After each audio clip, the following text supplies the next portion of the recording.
I'm Nels from Vergel, and I'm here to talk to you about a therapy that has probably more than 15 to 20 benefits, more than any other therapy in the world. Unfortunately, we cannot get it in a pill, and it is available to everybody, but not very many people actually take it. But basically a therapy that can decrease your body fat, increase your muscle mass, increase your energy levels, increase your bone density, decrease your cholesterol, improve your blood sugar, improve your mood, and many other factors. And that therapy is exercise. Unfortunately, most people in the United States are not exercising. Exercise not only makes you look good, feel good, make you healthy, but it also provides kind of a cushion as we age and get a lot more frail. It prevents a lot of those problems in aging. So let's talk about the different types of exercise. The first one is cardiovascular or aerobic exercise. Aerobic meaning air, oxygen, is something that brings more oxygen into your bloodstream by increasing your heart rate. Anything that requires strenuous activity like dancing, walking briskly, running, jogging, and many other things that can increase your heart rate. Start with, if you haven't really gone into an exercise program, you want to lose some weight and some fat, start by just walking around the neighborhood, once a day for 20, 30 minutes. Walk your dog more than you usually do. Start that way. And if you're if you have more experience in exercise, just make sure that you, when you go into the gym, you use low impact machines like an elliptical trainer. Basically, you're moving your arms, your feet in an elliptical manner. And make sure you sweat. You're actually doing 30 to 40 minutes of exercise. You're sweating, you're burning some calories, you're increasing your body temperature, your metabolism. 20 to 30 minutes, as I said, a day, 3 to 4 times a week. It's a good enough program to get you to lose some fat and improve metabolic rates and burn more calories. The next exercise is a progressive resistance exercise, or weight training, resistance exercise in general. That's how some people refer it to, in which you're basically resisting a weight. It could be your body weight, like if you're doing a push-up, or it could be using machines or free weights, or even elastic bands. And you can do a lot of that at home. I'm going to have a few videos that you can watch for a home-based program, or you can actually go to the gym. And most people, like myself, I enjoy going to a structured environment like the gym. It could be a little intimidating for some people. When you get into the gym, before you go to the gym, prepare yourself. If you have to rest a little bit to feel better after work, have a pre-workout snack, something that has a little bit of carbohydrates, complex carbohydrates, and a little bit of protein and fat, like peanut butter and apple. Have a banana and peanut butter, a bunch of nuts and an apple, for instance, and that will give you enough, energy to basically burn at the gym too. Some people like energy boosters. Just be careful because it can increase your blood pressure, and that's not a good thing if you have a heart condition. I like coffee, so I do usually drink my cup of coffee before going to the gym and then head there.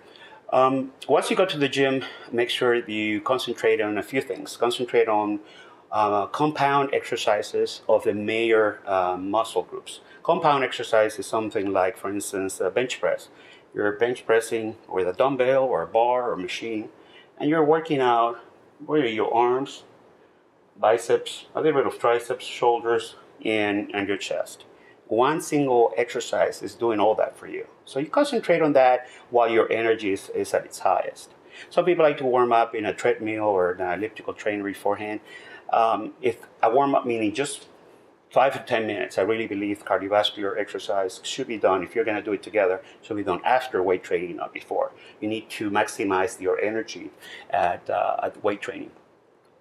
And also, they're very important to know to set the weight setting in the machines or weights to an optimum level so that you can grow muscle. And research has shown that doing repetitions anywhere from 8 to 12 reps, and no more than that, weights that actually get you to what we call maximum momentary muscular failure. Let's say you grab a 20-pound dumbbell, you do a bicep curl, and if you can do more than 10 to 11, try to increase the weight until you cannot really do more than that. You're basically almost hardly finishing the 10th rep. That's really where most of the muscle hypertrophy happens, in the last 2 to 3 reps. The first reps are basically warm-up reps, really. Before you actually do a set, and you can do 3 sets per body part, 3 to 4 times a week. But before you do a body set, a real heavy body set, do a warm-up, a really light one, so you can get your body pumping and warm up, and your neurological path in your brain actually activated to do the exercise, and then do a heavy set. Heavy is a very subjective word. Could be heavy, could be 10 pounds for somebody, could be 100 pounds for another person that is more conditioned. So you just know that heavy, the definition of heavy, is anything that brings you to 10 reps at momentary muscular failure where you cannot do another rep, as I said before. That's heavy for you, whatever that is. And hopefully as you get stronger, your setting will increase and your weight strength will increase too. If you have no access to a gym, as I said, you can do crunches, push-ups at home, squats at home, although I think most people need structure and gym access to. Full range of motion. Don't forget, and I see people at the gym doing exercises the wrong way. If you're going to do a bicep curl, for an example, just make sure you have full range, meaning you're going through the full range of motion. Not, you can do some partial bicep curls after the fact, just to pump up. And to make sure too that you contract and squeeze whatever muscle part you're working out. Let's say in bicep curl, you go up here and you're feeling it, you're putting all your mind in it. Exercise is really like a meditation process where you should put all your focus on that. So stop thinking about things, get away from all your problems, put all your focus there, and pump, squeeze, contract, and then go down. Sometimes I do it more than once, and that way you're actually pumping that blood in, and also it's really good to feel that pump. And leave the secondary, the smaller muscle groups for later. Like you're gonna do a tricep pull down. That's an isolated exercise that basically works out only one muscle part. Safety is very important. Most people start really crazy. They start working out really hard, and they get really serious, and then something happens, and they're out of the game. They're injured. So the most important thing about working out and having a program is to exercise very conservatively with a very low weight until you can feel that you have enough experience. And form. Some people do the wrong form and they injure themselves. Whenever you stand, or even when you sit, you should make sure you're standing and sitting in an army military position where your shoulder blades are touching each other. And you can do the curls, you can do your bench press, even laying down. Your shoulder blades should always be close together. So form is very important, and that's something you learn only with a good trainer, maybe watching some of my videos, but you have to really be aware of that, because I see people working out for years where they haven't really learned form. Do not overtrain. Overtraining means working out too much, because you're going to feel more tired the day after. You're eventually may even get sick, because it really is not good for the immune system to overtrain. You start decreasing your testosterone, your cortisol goes up. It messes up your hormones too, so don't overdo it. Just 3-4 times a week, an hour. And if you don't feel more energized when you finish the workout, you're overtraining. If you're feeling more tired, you're really overtraining. Before the workouts, I said you do a pre-workout drink or snack, and after workouts, you come home within the 20 minutes or so. Some people need to take a shower, because some people create, especially if you're on hormones like testosterone replacement, you need to protect your skin and make sure you don't break out.